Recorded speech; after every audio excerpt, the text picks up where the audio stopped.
The mayor of Chattanooga just made an interesting admission that I wasn't really expecting out of him. He admitted to using the app called WhatsApp. That's WHATS WHATSAPP. There we go. WhatsApp. It's difficult for me. It's all one word. WhatsApp. Now, the WhatsApp app is a regular old chat app like any other chat app, but it's interesting in that it's encrypted to some degree.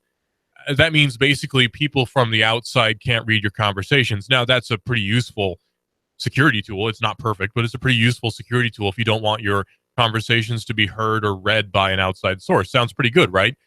Well, that's great if you're not talking in an official capacity to other members of the city government.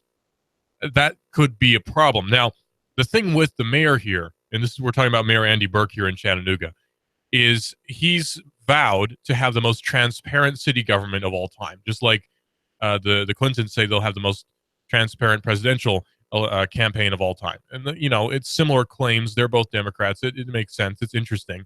But he says in a quote here from the TFP, I have used WhatsApp in the past. I do not currently use WhatsApp to communicate with them, referring to his staff. Now, Chattanooga Mayor Andy Burke and City Attorney Wade Hinton on Monday both said they have used at some point encrypted smartphone message apps to communicate government business. The app they used is WhatsApp, which is an encrypted messaging platform which only allows message senders and recipients to store messages and phone calls. Unlike an email sent using the city's mail server, WhatsApp does not store messages sent by its users. Concerns over text communications by Burke and his senior staff arose after a domestic incident involving his advisor, Lacey Stone, and her husband, Bobby. Bobby Stone has alleged that his wife was having an affair with Mayor Andy Burke, who has, of course, denied this claim, and that's a whole big scandal in and of itself. The Stone scandal, as it's been dubbed by some, has been a bane of Andy Burke's existence, I think, because it is going to come up in the election. That is going to come up in the mayoral election. You know it. And the race for mayor is a pretty serious one. And I'm not sure what the exact public opinion is of Mayor Burke right now. I don't think that it's amazingly positive, but it's not so negative that he's being impeached or anything like that, which has happened here in Chattanooga before. We had a mayor who was almost impeached, and I've talked to people who were heavily involved in that effort, and they really did definitely truly believe that mayor at the time should have been impeached. So it was an interesting time. Now, we don't have that now, which I think is kind of interesting because I think that this leadership, while it's not worse, I think it's a lot more out there than what we've had in the past.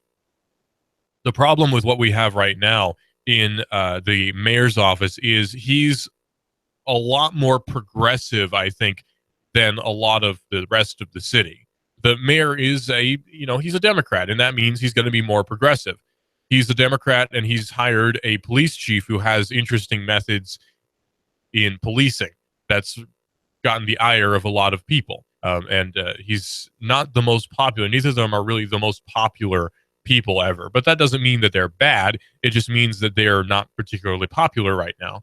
Now, Mayor Andy Burke has sort of in the limelight very much. You see him sometimes, but he's not all over the place. You hear about efforts he's made, but again, he's not like all over the place or anything. The police chief, on the other hand, he is pretty much everywhere. You're always seeing interviews with the police chief. He's pretty prominent. He seems to be decent at his job, although there are a lot of things that are controversial about how he's running things. There are a lot of controversial movements that he's made that have gotten a lot of people very upset. In particular, the VRI. The VRI has been really, really controversial here in Chattanooga. So that sort of sets up the scene for what we have. Now, all of that on top of using an app which can't be logged for, say, Freedom of Information Act requests, that's kind of a problem. And this admission is, again, a bit of a problem, too.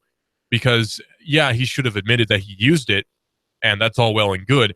But for his campaign later on, what's that going to mean? Now, I think he got it out there so that it could be out of the way, so it doesn't pop up during the campaign where someone says, you lied about this or whatever. And this happened on Monday. He said this, quote, I have used WhatsApp in the past. I do not currently use WhatsApp to communicate with them, referring to his staff. We communicated with it and sent messages that have government business on them and comply with our open record responsibilities, just like our text messages. Mayor Burke did not explain why members of the city staff used encrypted messaging as opposed to regular text messaging, or offer an explanation as to why he quit using it. He says, as to my understanding, most cities have no policy about text message and electronic communication, Burke said. We put forth a policy that says exactly what city employees have to do. So in most places, you could delete the next day. We don't do that. We try to go above and beyond by putting forth a policy that says what we need to do. Now, I'm not sure how this is compliant with open records requests, because if you can't access that information, it's not compliant with open records. So again, I'm not sure exactly how that falls in, because I'm not an expert on open records. I've filed federal ones. I filed federal FOIAs many times in the past, but never in the state, mostly because I'm not a resident of Chattanooga or of Tennessee, so that would lead to some problems. So I can't really do that right now. But city record and information policy adopted in November 2015 calls for the retention of chat messaging for 60 days. Hinton says that policy calls for users to download content to city servers if it falls into a number of categories, citing a business contract as an example.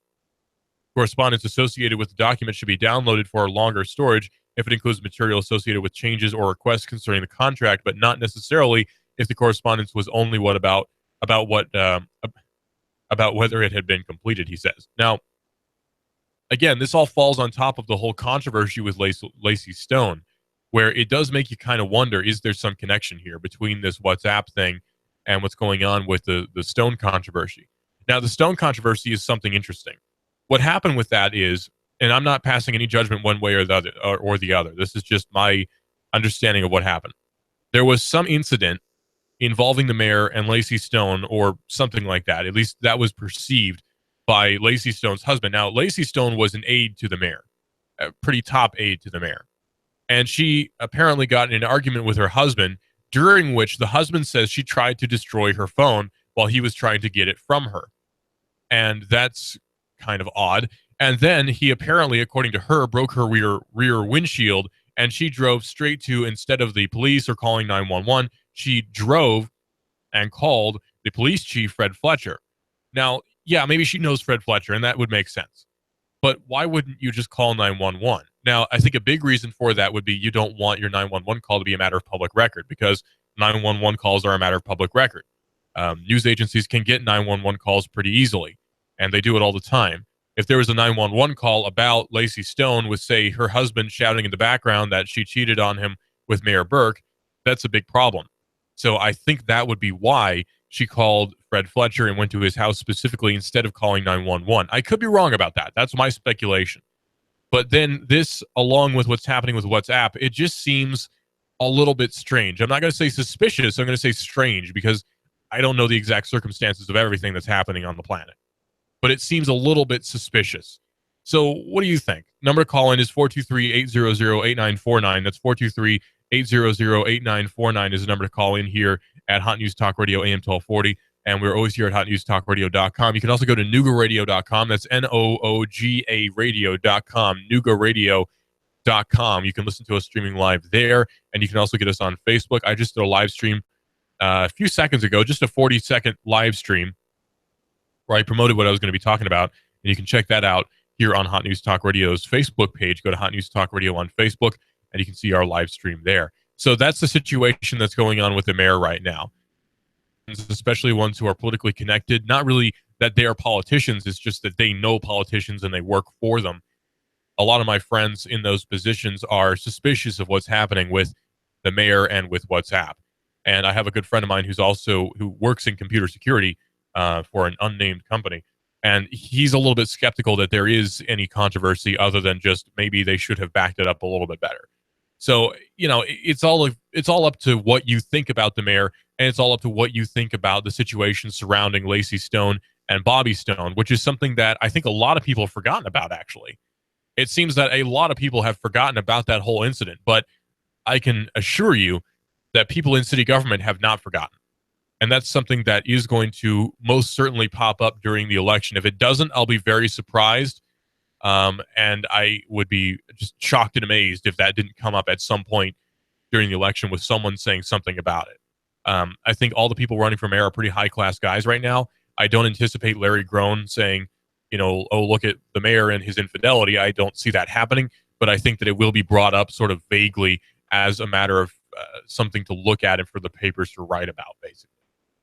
So that's that. That's the story about Andy Burke and the mayor Andy Burke, and the police chief Fred Fletcher, and the whole debacle with WhatsApp. And more in-depth analysis, I'm sure, will be brought to us by David Tulis at some point during the week. His show is coming up, by the way, at the end of the month. That's Hot News Talk Radio here. The David Tulis Show will be on from 9 to 11 very soon.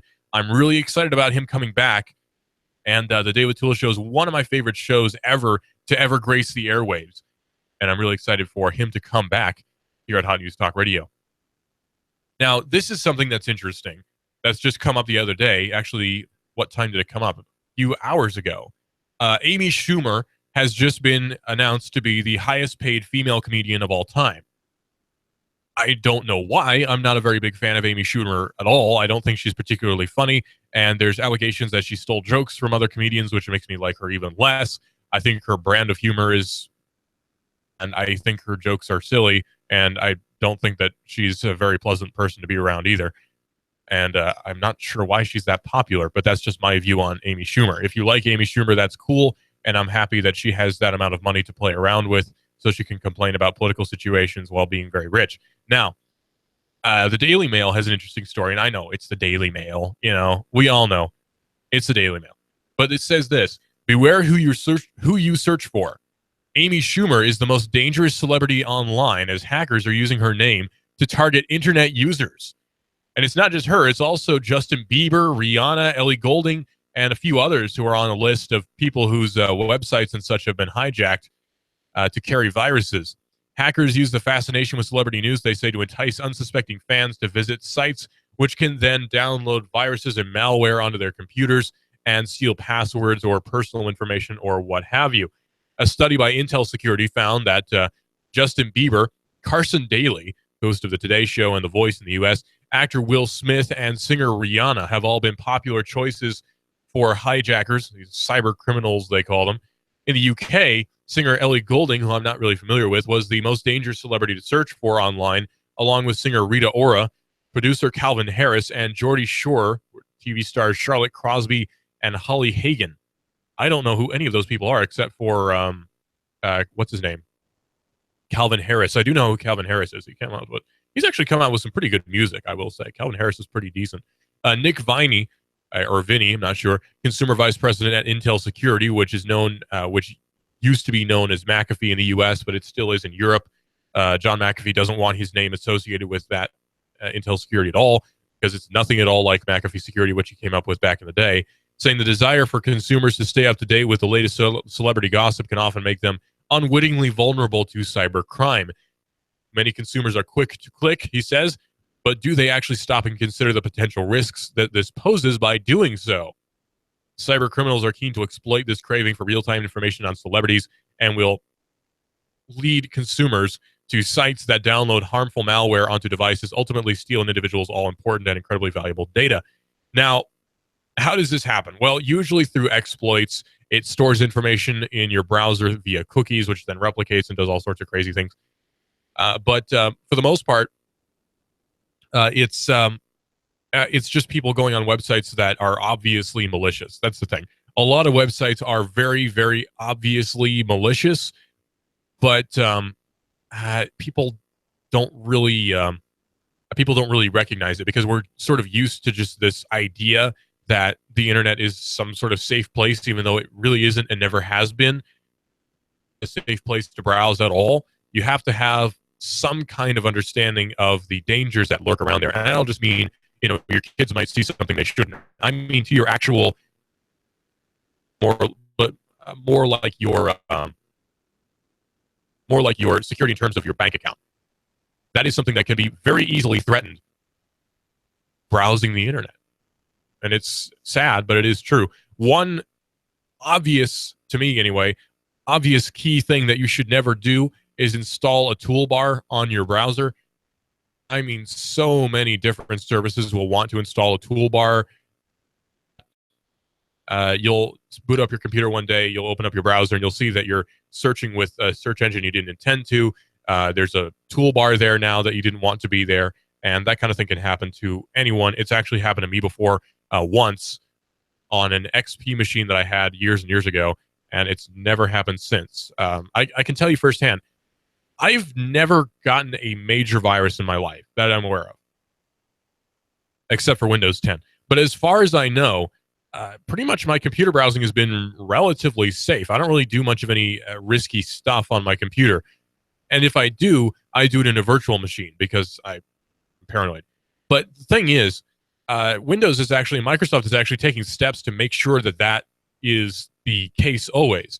You see, Microsoft Edge, which is the successor to Internet Explorer, will actually run in a virtual machine, meaning that it's sort of got like think of it like this. It's like an airlock between one system and another. So what happens on Windows Edge shouldn't be able to, or Microsoft Edge shouldn't be able to affect your Windows 10 installation. Now, that's not always true, but that is the idea. And it's not a bad idea, actually. I've got a virtual machine that runs Ubuntu on my computer at home, and I use it for all sorts of little things, just, riskier internet browsing when I'm looking up stuff, like deep web things that I'm interested in and I'm researching. I usually do it in a virtual machine just so that, if I accidentally get some sort of weird virus that I'm not familiar with, or there's some sort of odd exploit to the Tor system that I don't know about, at least I'm running it in a virtual machine and it's not going to hurt my main computer. I can always just delete the virtual machine and it's over, basically. There aren't, as far as I know, very many exploits that can get through that kind of thing. I know that there are some, but they're kind of rare and probably pretty expensive, so I'm not too concerned with that. So it's all very much about how you browse. The best thing that I can point out to you is this. There are a lot of websites that are, free movies streaming here. 9 times out of 10, those are going to give you viruses in your computer, especially if they ask you to download something. If a website asks you to download something and you don't know what it is, you probably shouldn't do it, especially if it's a video player. That's one of the key things. If it's a video player, you probably shouldn't download it. There are very few video players that are actually good that you're actually going to want on your computer. There's MPV, which is what I use, VLC, and MPCHC. And everything else is probably going to be harming your computer. Now, aside from, QuickTime, if you're on a Mac. That's the one exception.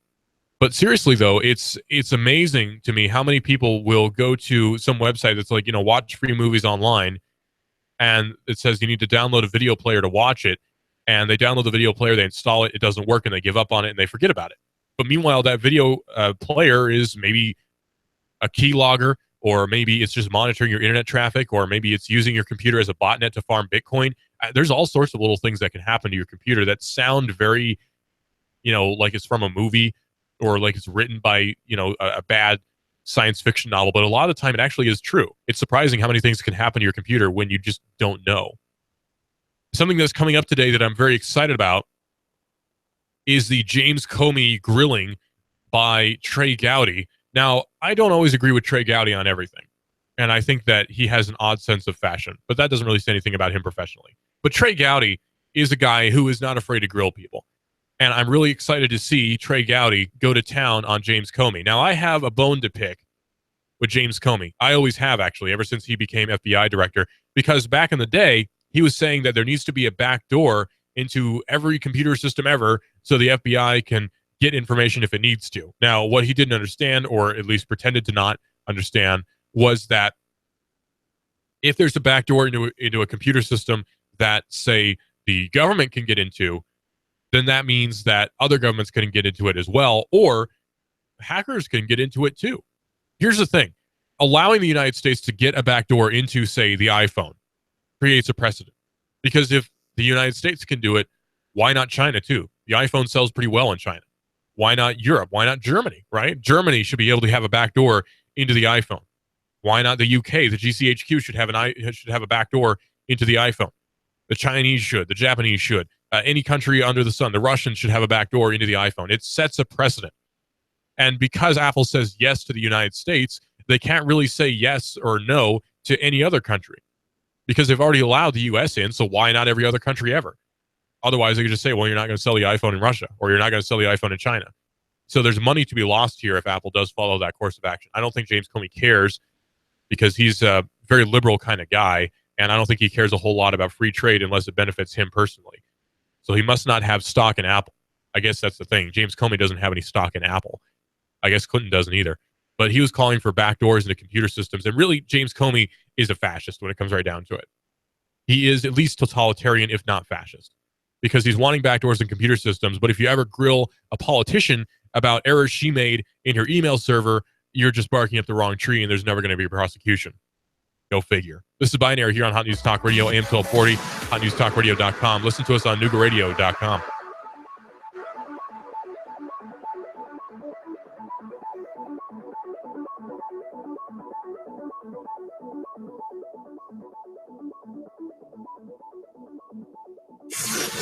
You give us 12 minutes and 40 seconds, we'll give you Chattanooga and the world. News Talk 1240. Truex Jr. is off the pace and he is headed to the pit lane. Elliott Powers around the outside.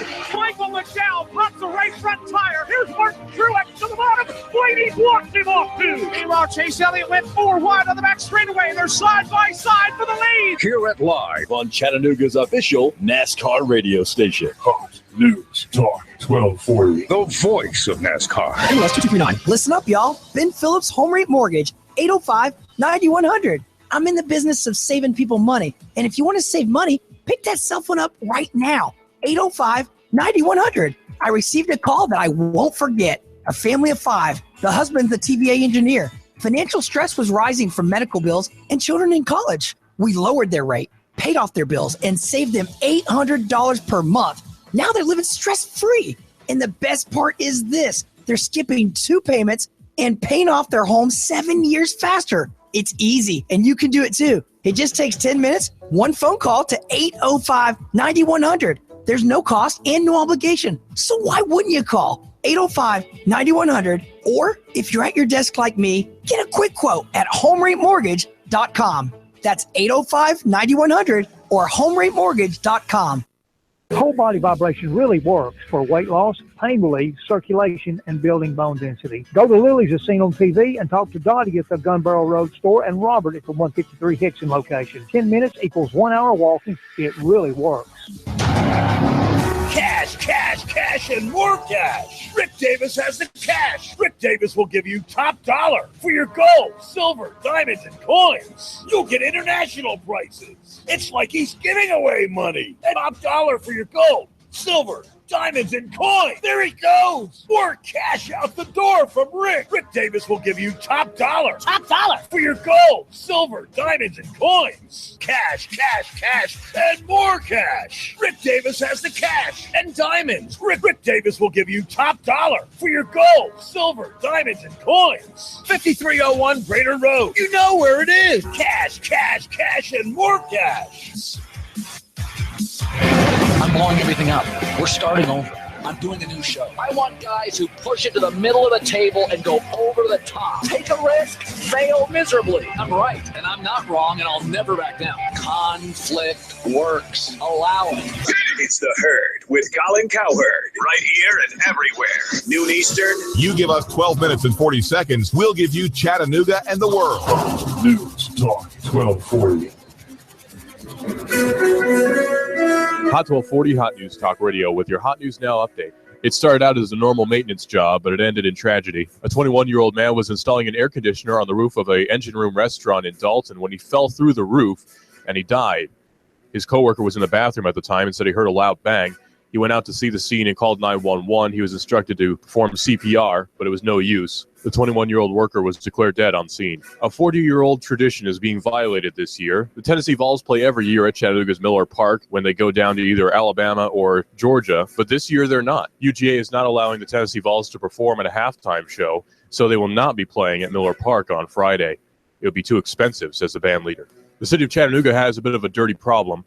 It's hoping to alleviate its growing pains by shipping off most of its trash to Bradley County because the Chattanooga landfills are getting too full. Knoxville also ships its trash off to Bradley County. City Public Works admin Justin Holland says it'll allow us to maximize our remaining space. If it's going on in the Tennessee Valley, it's going on Hot 1240 Hot News Talk Radio. You give us 12 minutes and 40 seconds, we'll give you Chattanooga and the world. Hot News Talk 1240. We expect lots of sunshine and gray-looking weather out there through the afternoon. Highs warming into the lower 80s. Tonight, a few passing clouds, but mainly dry. Lows lower to middle 50s. For Thursday and Friday, a few clouds mixing in with the sunshine, but breezy, much cooler out there with highs only into the lower 70s. Glass Farm Nursery is the largest pansy and viola supplier in the area. Flats only $14.99, and with a huge selection of first quality 8-inch mums, only $4.99. Open daily, closed Sunday. Glass Farm, Highway 11, 4 miles south of Trenton. And I'm Smore Sheen 12 Chief Meteorologist Patrick Hoare. On AM 1240, Hot News Talk Radio. James Comey is set to take the stand again to answer for handing out immunity agreements like candy. That's a quote from Trey Gowdy. As the credibility, according to Zero Hedge, of the FBI continues to dwindle away over the handling of the Hillary email investigation, Comey is now back on the Hill to explain why he was handing out the immunity agreements like candy. Comey has come under consistent attack recently from members of the House Oversight Committee who have alleged political bias in an investigation that granted immunity to 5 of the Hillary top aides and IT professionals while seemingly receiving minimal cooperation in return. Allegations of impropriety were exacerbated by the FBI's decision to, not once but twice, dump information on the media late on a Friday afternoon in an obvious attempt to bury the story.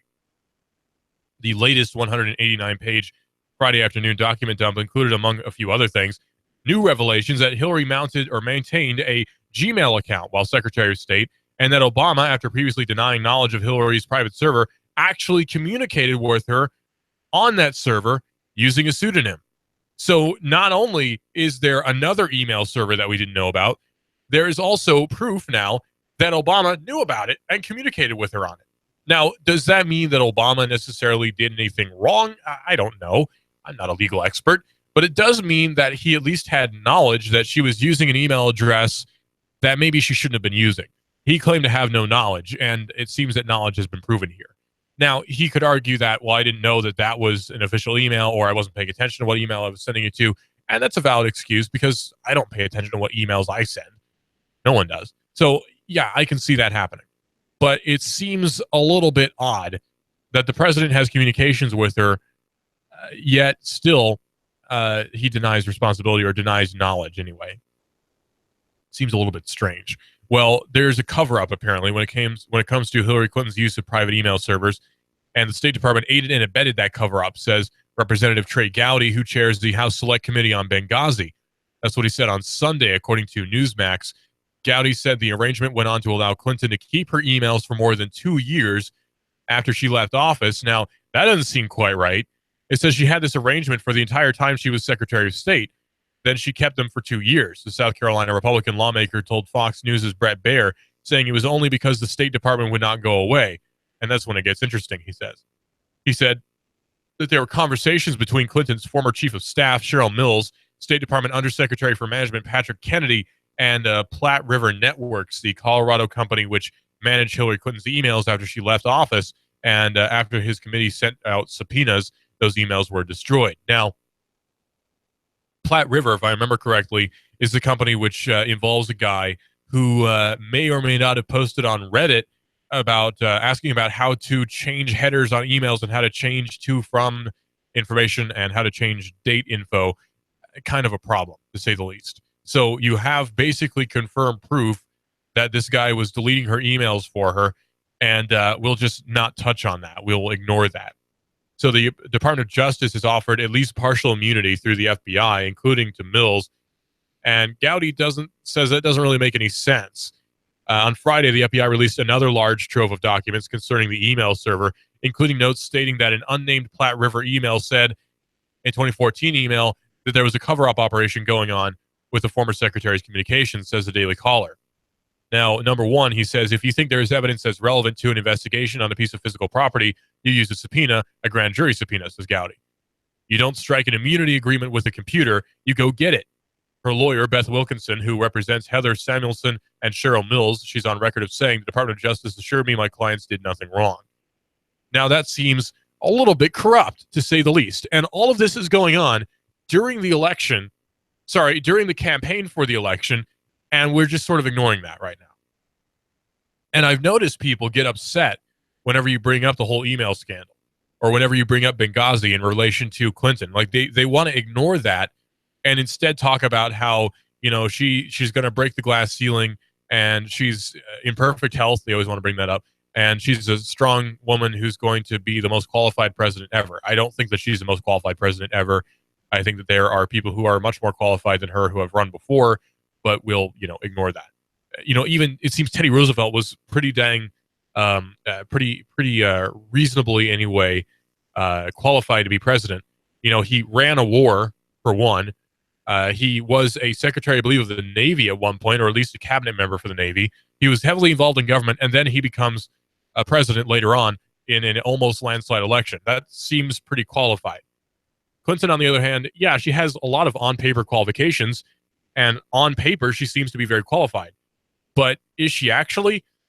I don't know, because her personality type doesn't really seem to go with that. So the Department of Justice has offered apparently immunity to several different people who probably really shouldn't get it, because there's one person who obviously, allegedly anyway, deleted emails, and yet he's got immunity. Why would you give a guy who deleted emails immunity? Answer me that. There doesn't seem to be any definitive reason for why that is. It's just, we got to protect our peeps, I guess. Political commentator Charles Krauthammer, appearing later on Brett Baer's show, says he thinks that Gowdy is absolutely right. Of course he does. He's Charles Krauthammer. He says, the more you look at these document dumps, the more you look at the things that were done, the granting of immunity, as Gowdy explained, there was no need for that, he says. He says, all you had to do was issue a subpoena, and since it came from the Department of Justice, it was understood from the beginning by the Department of Justice and the White House, the legacy of the president was going to hang on her winning re-election. There was no way they were going to prosecute her. And again, there is a connection between James Comey and Clinton that goes back through the years.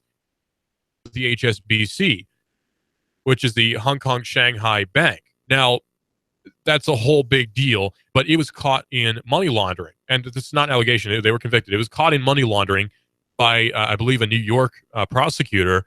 But that New York prosecutor gave them a really nice deal that basically meant they paid a small fine and got off scot-free.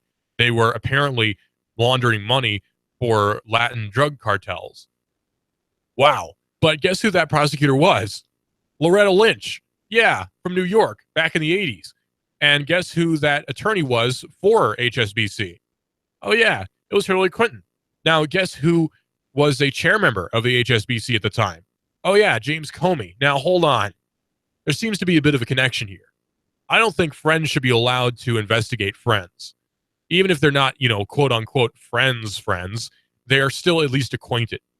They probably shouldn't be allowed to investigate each other here. It doesn't really seem to work out very well. But unfortunately, it's happening here. And unfortunately, that seems to be all too common in government now. And probably has been common in government always. That's the annoying thing. That seems to be just a consistent thing with the governments, is they will always be corrupt. You can't get around it. But why would we knowingly elect someone who is obviously corrupt like Clinton? It doesn't make any sense to me. And then you have people who I know of, and I know people personally who say this, who say we have to elect her because it's a moral imperative to keep Trump out of office because Trump is the next Hitler. Well, that seems a little bit harsh, because Trump is not calling for the elimination of anyone. He's not calling for even the mass exportation of any particular racial group. There's a lot of different ethnic groups in Mexico. He's calling for the exportation of people who are, or deportation of people who are here illegally. That's a legal status. They are not here legally. So calling for their deportation doesn't seem to be particularly directed at any one race. It's not his fault that people who are illegal immigrants happen to be from Mexico. That's not really, that doesn't really have anything to do with Trump. That just is the fact of the matter. So him calling for their deportation isn't really a racial statement. That's just something that happens to also be. You can't get that high up in business like he is and be a raging racist, especially in the 20th and 21st centuries. You might have been able to do it around the turn of the century when Henry Ford was around, but these days that doesn't really work out. You don't get to be that high up, and especially work with international deals and also hate people who you're dealing with. It doesn't work that way, and they can detect that. You can tell when someone hates you. It's pretty obvious. So I highly doubt that Trump is necessarily what one would call a racist. That seems to be just something that gets thrown out there to invalidate any claim he has. And I'm not even saying that as someone who is going to vote for him, because I don't think that I am. But it seems like everyone, for some reason, is jumping on this bandwagon of look how racist he is, and I don't see it. And they even say, look how sexist he is. Again, I don't really see it. I understand why people would think that, but I don't actually have any evidence that he is someone who is racist or he is someone who is sexist. It seems like our definitions of racism and sexism have become so broad that anyone ever on the planet could be called that just because of a minor thing they say, not because of what's actually held in their heart. I mean, think about it. People have said that's a mighty racist thing that guy said, but is he a racist? Does he really hate, let's say, Mexicans? Well, no. No. Most people don't. Just straight up legitimately hate Mexicans or people who are different from them, because I know Mexico is not a race. But think about that.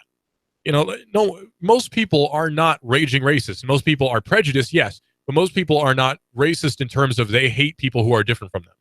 Most people naturally have an aversion to people who are different from them, but in this day and age, we're also interconnected. I just don't see that being realistic, that you can say that this guy is racist even because of a minor slip-up. It just doesn't seem to make any sense to me.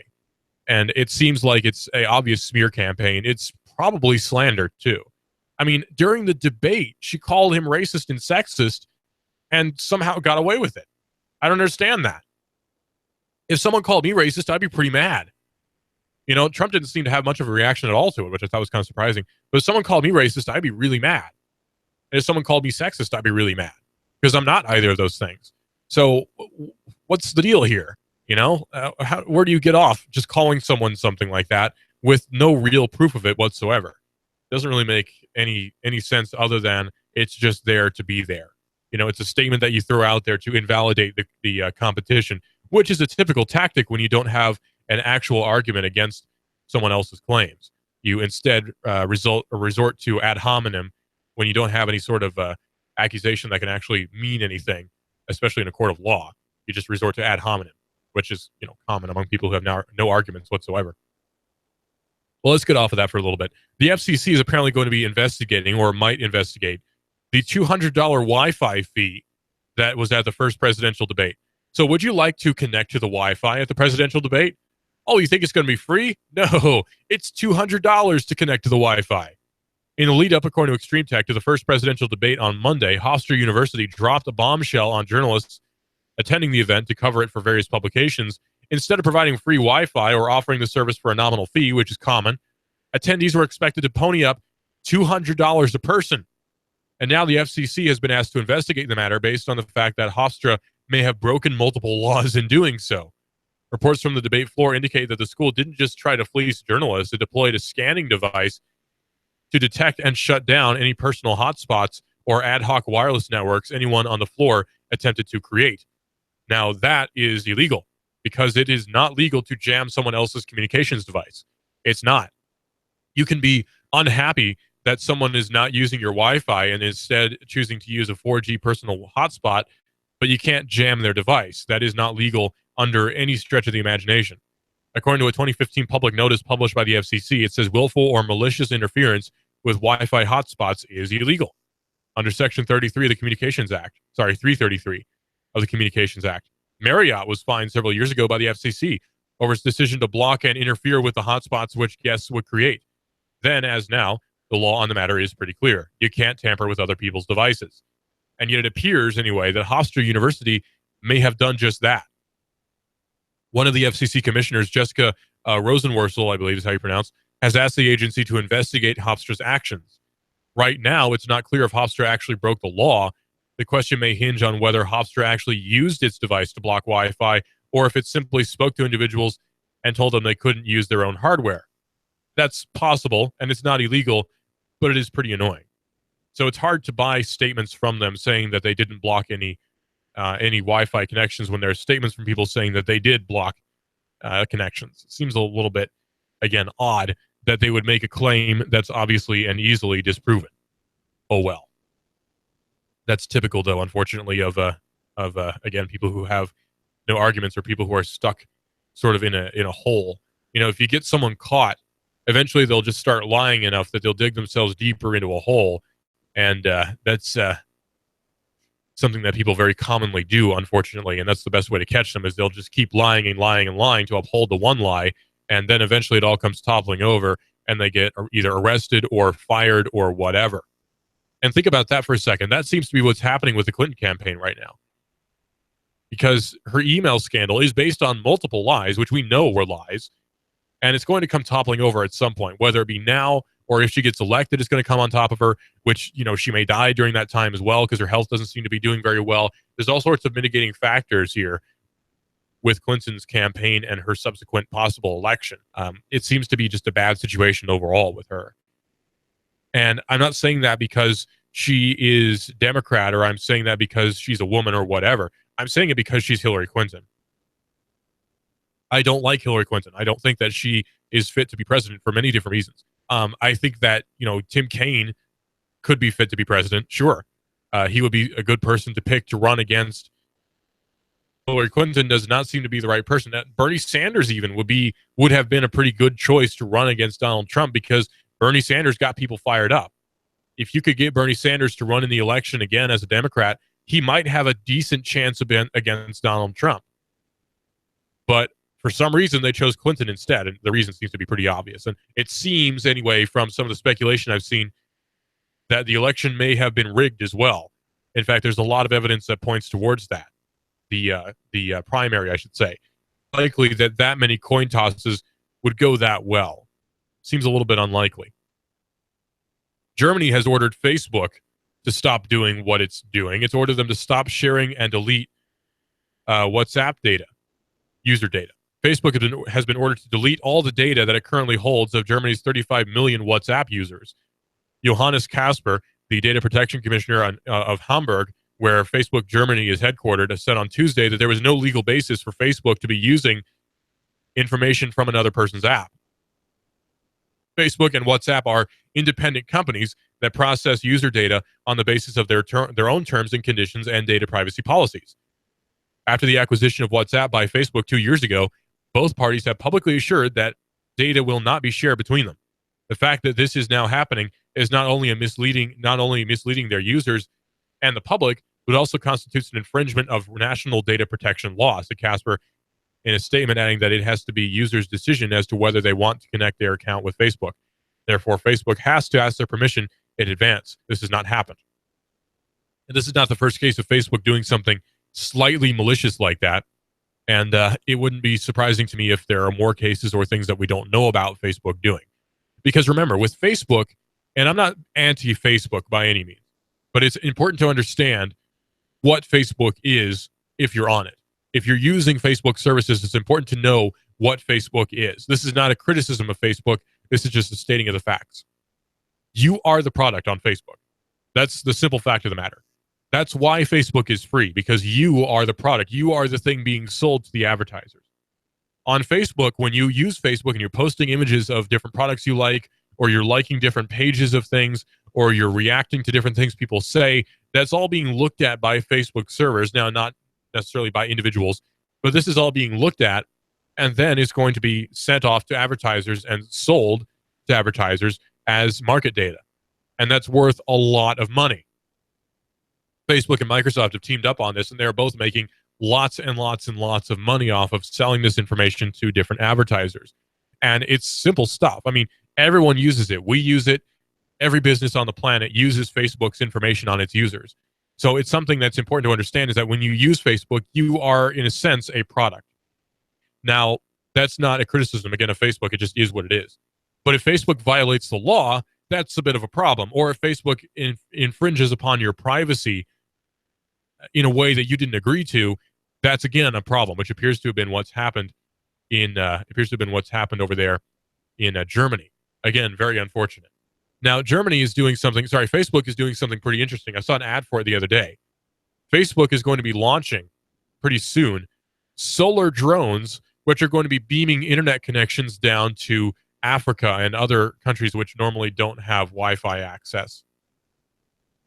So this is going to be more or less free internet, which is going to be beamed down from these drones to individuals who don't have internet access. So they'll have computers, but they don't have to have, say, a data plan or a ISP of any kind. They just connect directly to Facebook's humanitarian drones, which will be transmitting data back to Facebook servers, I'm sure, and monitoring all the data communications, which they have because they're an ISP, and ISPs do that to log information of their users. That's the other unfortunate thing about ISPs. Internet service providers legally, according to different laws which the NSA helped to get passed, information of users for a certain period of time.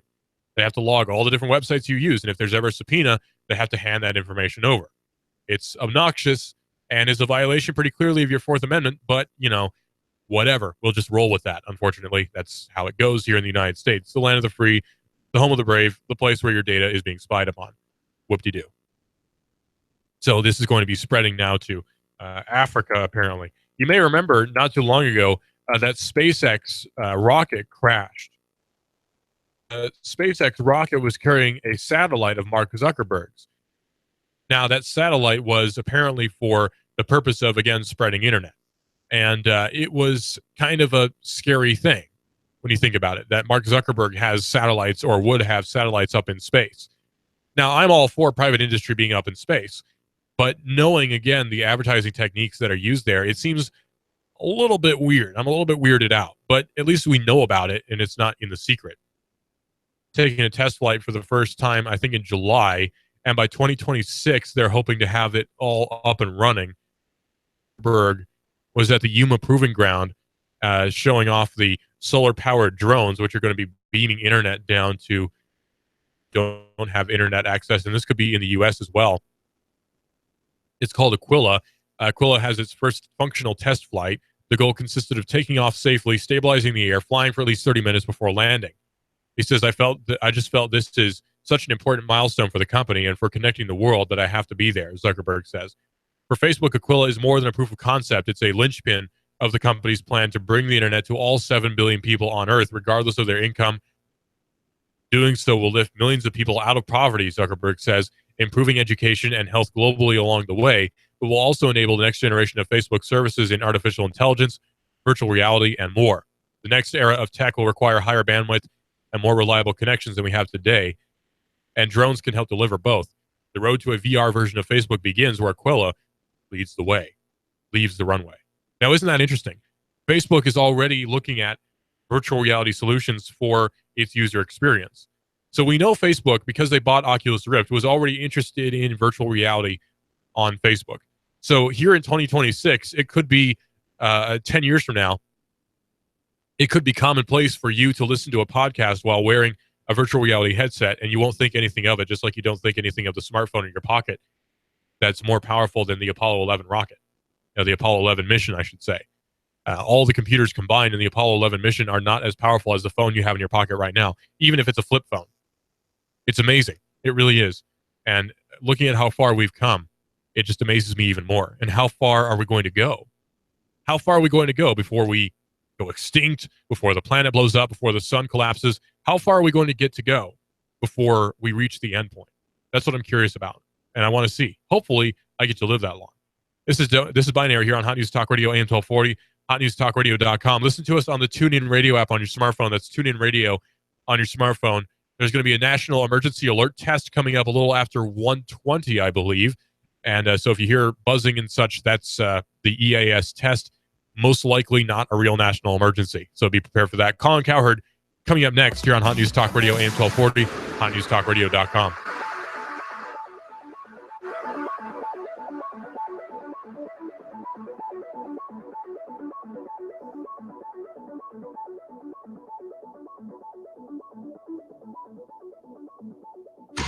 Here's what advertisers are saying about AM 1240. HotNewsTalkRadio.com. Radio station, they really care. They're always calling me probably once a week, checking on me, seeing how things going, see if they want to change any of the ads or do anything different.